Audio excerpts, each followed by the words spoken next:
800 credit score, they say.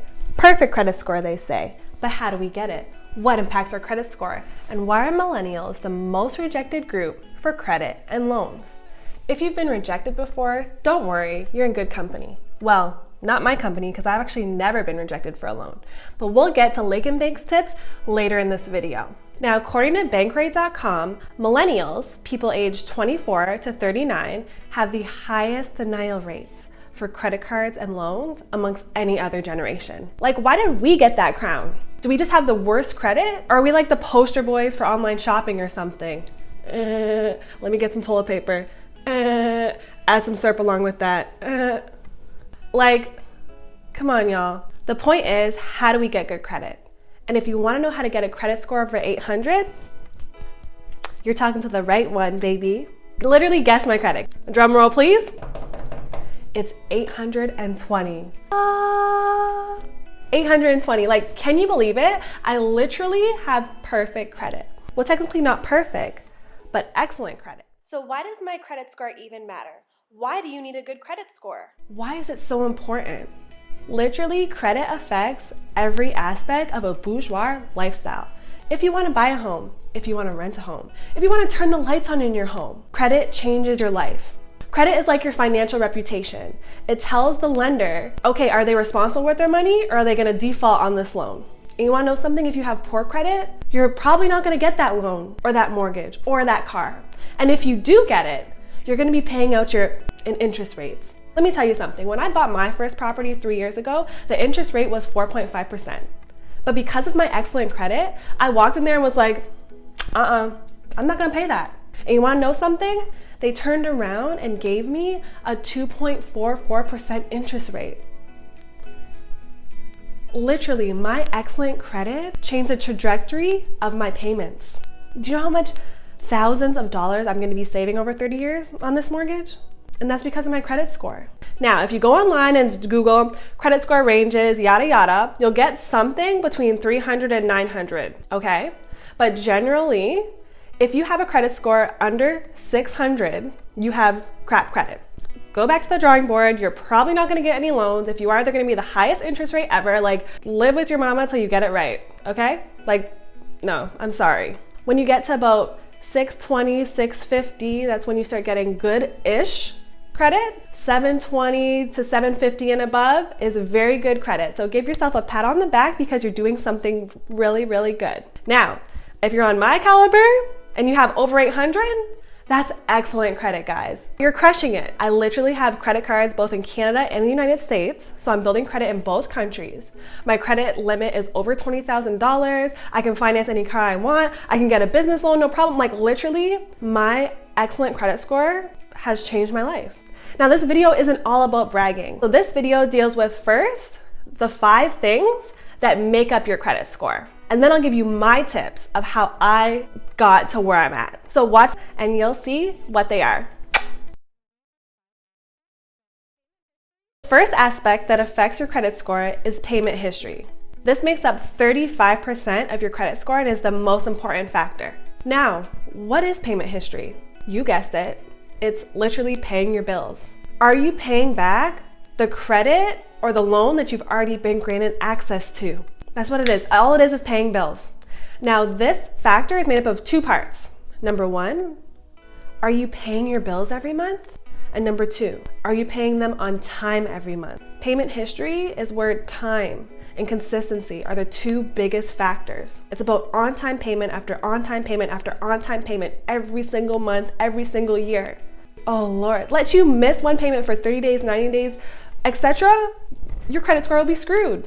Literally. Time and consistency, okay? Now, how to get a good credit score with this factor? Pay your bills on time and pay them consistently every month. That's how to get an awesome credit score with this.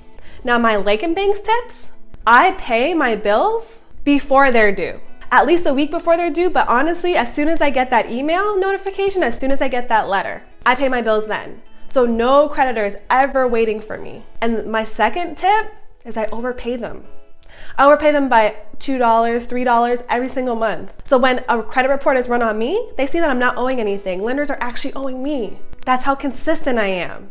Now, the second most important aspect that affects your credit score is known as your credit utilization ratio. Now, this part makes up 30% of your credit score. Now, your credit utilization ratio, or your CUR, is your used credit versus your available credit. Okay, it's a percentage. In my opinion, this category is based on your willpower. Are you maxing out your available credit every month, or are you paying it down? Some people get confused with this, okay, because they think, oh, I'm paying my car note every month. I'm paying my cell phone bill. I'm paying my rent on time. No. Your credit utilization ratio isn't affected by those payments. It's only affected by revolving credit. Now, what is revolving credit? Revolving credit is any type of credit that you can borrow against every month. For example, your credit cards, your credit loans, and a home equity loan. Your credit card, you can borrow against it every month, pay a minimum payment or not. That is what this part is affected by, your revolving credit. Back to the original definition. CUR is your used credit versus your available credit. And that equals a ratio, it equals a percentage. Now, what percentage must our CUR be so that we can get a good credit score in this category? Ta-da-dang, 30%. So how do we do this? For example, if you have 2 credit scores and their total available credit is $5,000, that means you cannot have more than 30% on all of those credit cards every month. You cannot have more than $1,500. For example, if you have $2,500 on all of your available credit, that puts you at a 50% credit utilization ratio. And that looks bad to creditors because it looks like you're not responsibly paying down the credit you've been granted access to. This is the second most important part of your credit score, guys, and like almost solely based on your credit card. Because a lot of us don't have lines of credit or home equity loans yet. How you use your credit card is where you shine in this category. For how to do this, you keep your CUR ratio under 30%. But if you want Laken Banks tips on how I do so well, unpopular advice: increase your credit card limits. Boom. Increase my credit card limit? Oh my gosh, no way, there's so much. What if somebody steals it? Chill, guys. Like I said, CUR is a ratio, right? It's a math equation. If you have a credit card that's $1,000 limit and you spend $500 on it every month, that means you're using 50% CUR ratio. If you increase that credit card to $2,000 and you continue using that $500 every month, now you're using a quarter of your credit limit, or 25%. It's like a safe, easy way to instantly improve your credit score. But let me tell you something, when you increase that, don't take it as a free rein to go, oh, let me go shopping, let me go on a shopping spree. No. You increase, but keep the same habits. That is my pro tip. Step number 2 to help with this CUR ratio is by overpaying your credit card every month. So when my bill is due, right? No, I don't even wait till my bill is due. When I use my credit card, at the end of the day, after I've seen everything that I shop for, I transfer the money immediately. And when I transfer that money, I pay $1 to $2 more. I'm literally overpaying my revolving credit or my credit card every month. It looks amazing, and it helped me to get this 820 credit score. Increase your credit limit, overpay your credit card, and on top of that, don't use your debit. Only use your credit, because that helps build it. You're using it, paying it off. Using it, paying it off. Those are my 3 tips on how to succeed in this category. So the third aspect that makes up your credit score is your length of credit history. What is your length of credit history? You guessed it. It's how long you've had your account open. Lenders want to see that you've been responsible with credit over a long period of time. The longer your accounts have been open, the better. You keep that credit account open and open up another one. And you keep those open for as long as you can. If you have to pay a fee to keep that credit card open, cut it off.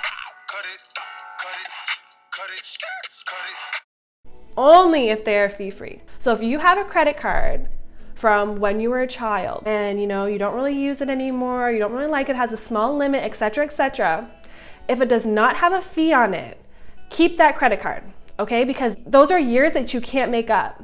Now, Laken Banks tips, this is the kind of what you don't do is close your credit card because of poor customer service. So I have been with BMO Bank for most of my life, and they were giving me awful service, awful perks for my credit card of 10 years, okay? I got so upset with them one day that I canceled my credit card. All those freaking 10 years of building down the drain. But whatever, you live and you learn, y'all. Don't make my mistake. The fourth aspect that makes up your credit score are new credit applications. This is all about things you recently applied for where the lender pulled your credit report, also known as a hard hit on your credit. Have you recently been looking for a new place to rent? Have you financed a car a couple months ago? Have you applied for new credit cards? Applying for multiple credit applications in a short period of time will negatively impact your credit score. It kind of communicates to lenders that you're desperate. And honestly, it looks desperate. If you're applying for home after home to live in and getting denied, applying for a credit card, applying for one somewhere else, get denied, it literally looks like you are desperate. Number two, like you're trying to live above your means, like you can't manage what you already have, okay? So that's how this can lower your credit score. So what do we do? Number one, only apply for credit when you need it, okay? Do not have a lot of hits on your credit report. It will negatively impact your score. And number two, if you are looking to finance a new car or to buy your first home when you're looking for mortgage rates, the credit bureau understands that you want to have a competitive interest rate. So when you're going to different car companies, when you're going to different banks to get these loans, do it within a 2-week period, because all of the credit that's pulled during that time will be considered as one, just during a 14-day period, y'all. So that's a little tidbit for you. Now for Laken Banks tips, to be honest, I never check my credit score on these like so-called like credit card apps, etc., even though they're considered a soft hit on your report.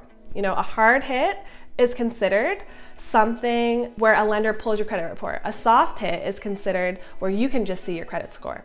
I'm not that girl that's checking her credit score monthly, weekly. Oh my God, I paid this bill, I hope it gets up. No, like I said, it looks desperate. You really want to know your credit score to possibly apply for credit. That's why I don't do it. Unless my lender is telling me what it is, I rarely pull it. If I'm doing these 5 aspects really well, I know I have good credit. So it doesn't matter to me what my monthly credit score is. Baby. So last but not least, is your types of credit. Now, if you have multiple types of credit, it'll positively impact your credit score. If you have a 1, it'll negatively impact your credit score. So how do we get this 10%? Diversify. So don't just have a credit card, have a line of credit, stuff like that. That'll help you, okay? Now, my tips, don't take on more than you can chew, okay? Yes, increase your credit limits. Yes, diversify. But if you're just gonna max that out, it's gonna lower your credit score, so don't bother. Thank you guys so much for watching this video. I appreciate you guys so much. I hope it helps. Leave in the comments what y'all wanna know. What do you need help with? Because I'm here for y'all.